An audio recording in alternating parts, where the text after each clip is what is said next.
fans mo. Ano? May gusto mo kumausap sa'yo, fans mo. Sino yan? Ay, si Len de la Cruz daw siya. O, anong gagawin ko? Ito, kausapin mo nga siya. Uy! Anong gagawin ko dyan? Ito nga, kausapin mo nga. Gusto ko. Bakit? Oh, yan na.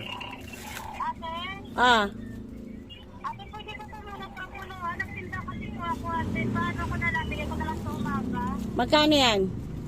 167 lang po yan. Kunin ko na lang po bukas ate kasi gabi na ako makakauwi. So, binibigyan mo ako ng problema. Problema talaga. Ha? Si ate, Oh. huwag nang kumayang papangit kay Nancy Ida. Ay, grabe. Ay, grabe.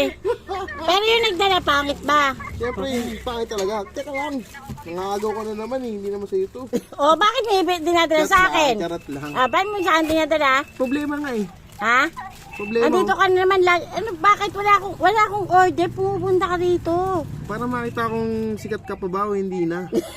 Ang itsura mo. Alam ko na kung bakit may sunglass ka. Matirik yung araw kanina. Oy, may pag.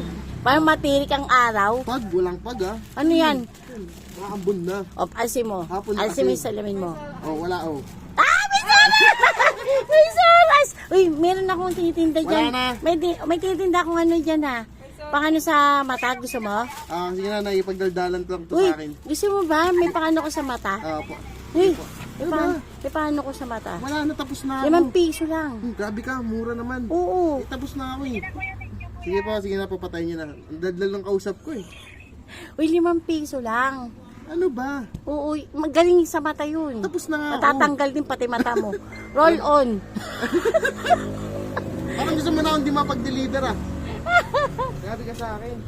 Magkano? Bigyan mo 167. Walang tip yan. Di man yung akin yan eh. Sige, ganyan ka naman. Grabe. Kaya ano ng puso mo. Dahil kausapin mo yan. Okay na, patayin Agis ko na. yung cellphone mo. Oh, cellphone ko, agis mo. Paapa na yan oh. O, babay ka na. Sabay. Sikat ka na ngayon.